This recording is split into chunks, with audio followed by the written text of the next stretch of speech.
साठे साहेब, आमच्या प्रदेश कार्यकारिणीचे डॉक्टर साहेबचे आमचे मार्गदर्शक डॉक्टर नरेंद्रजी काळे साहेब, तालुका अध्यक्ष अमर भैया, अक्षय भैया मुंबई, राष्ट्रपाल साहेब, भोसले साहेब, आपण सर्व माझ्या प्रभागामध्ये माझ्या या आजच्या प्रचार रॅलीसाठी उपस्थित राहिल्याबद्दल सर्वप्रथम आपले आभार व्यक्त करतो आणि वरिष्ठांना विनंती करतो की त्यांनी दोन शब्द आपलं मनोगत या ठिकाणी व्यक्त करावं।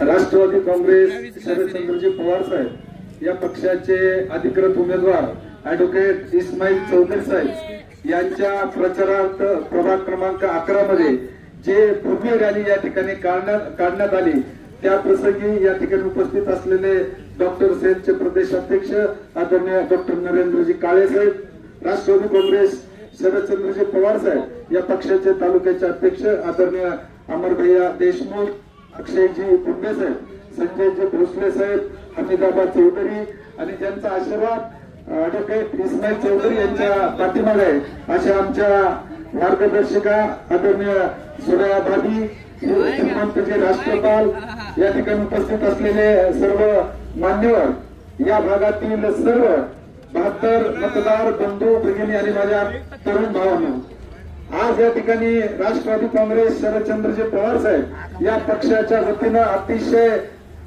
उच्च शिक्षित उमेदवार या ठिकाणी आम्ही दिलेला आहे। कारण आम्ही त्यांचं काम जवळून पाहिलेलं आहे। सर्वसामान्यांचे गोरगरिबांचे प्रश्न ते अतिशय तळमळीने त्या ठिकाणी सोडवतात। आपल्या भागातल्या ज्या काही प्रश्न आहेत, महिलांचे प्रश्न असतील, संजय गांधी निराधार योजनेचे प्रश्न असतील, राशन कार्डचे प्रश्न असतील किंवा या ठिकाणी लाडक्या बहिणीचे प्रश्न असतील, हे सर्व प्रश्न या ठिकाणी सोडवण्यासाठी ॲडव्होकेट इस्माईल चौधरी साहेब हे सातत्याने त्या ठिकाणी काम करतात आणि अहोरात्र सर्वसामान्य गोरगरिबांना न्याय देण्यासाठी त्या ठिकाणी रस्त्यावर येऊन त्यांच्यासाठी आंदोलन करणं असेल, त्यांना न्याय मिळवून देण्याचं काम असेल, ते ॲडव्होकेट इस्माईल चौधरी साहेब हे सातत्याने त्या ठिकाणी करत असतात। आज आम्ही ज्यावेळेस रॅली काढली त्यावेळेस रॅलीतील सर्व मतदार बंधू भगिनींनी ज्या पद्धतीने त्यांना उत्स्फूर्त प्रतिसाद दिला, त्यांना ज्या मतदान रूपी आशीर्वाद देण्याच्या संदर्भातली भूमिका या ठिकाणी मांडली, खरोखरच येणाऱ्या 2 तारखेला आपल्या सर्वांना मला या ठिकाणी नम्र विनंती करायची की आपले कुठल्याही भूलथापाला बळी न पडता येणाऱ्या 2 तारखेला तुतारी वाजवणारा माणूस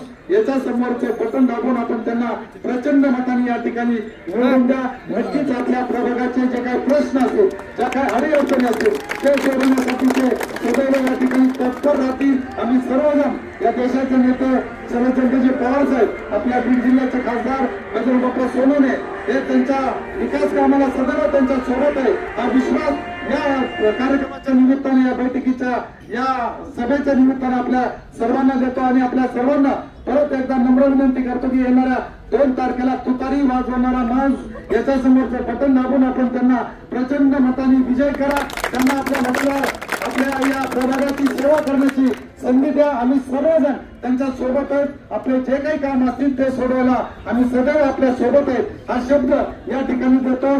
थांबतो। जय हिंद, जय महाराष्ट्र, जय राष्ट्र। महिलांसाठी शौचालय नाहीत। पहिली मागणी वकील साहेबांची ती राहील की महिलांसाठी आमच्या वार्डामध्ये स्वच्छतागृह झालं पाहिजे। हे आमच्या म्हणजे आम्ही ज्यावेळेस चर्चेला बसलो होतो त्यावेळेस वकील साहेबांनी मांडणी केली की काय असेल आमच्या महिला भगिनीसाठी आम्हाला सुरुवातीला शौचालय बांधण्यासाठी मागणी करायची आहे। आणि सुरया भाभीचा आशीर्वाद, सुरया भाभीचं मार्गदर्शन त्यांच्या पाठीमागे आहे। सुरया भाभीनं भरपूर जनतेचे काम केलेले आहेत। कारण मी असं बोलत नाही, कारण मी तर 1-2 जणांना विचारलं तर वकील साहेब अजून इस्माईल गौरी कोणचे वकील माझं संपूर्ण राहणार आहे। आणि आमच्या पक्षाचे जाणते राजे शरदचंद्रजी पवार साहेब असतील, सुप्रियाताई असतील, शशिकांतजी शिंदे साहेब असतील, या बीड जिल्ह्याचे खासदार बजरंग बाप्पा असतील, सर्वांचा आशीर्वाद आणि आम्ही तर सर्वजण त्यांच्या पाठीमागे आहोतच, पण यांचा सुद्धा आशीर्वाद 100% त्यांच्या पाठीमागे आहे। त्याच्यामुळे येणाऱ्या 2 तारखेला तुतारी समोरील बटन दाबून ॲडव्होकेट इस्माईल चौधरी यांना प्रचंड बहुमताने विजयी करा अशी तुम्हाला विनंती करतो आणि थांबतो। काटे साहेबांना विनंती करतो 2 मार्गदर्शन करा। या चिन्हासमोरील बटन दाबून यांना प्रचंड बहुमताने विजयी करा। आता ते त्यांच्या प्रभागासाठीच्या योजनांबद्दल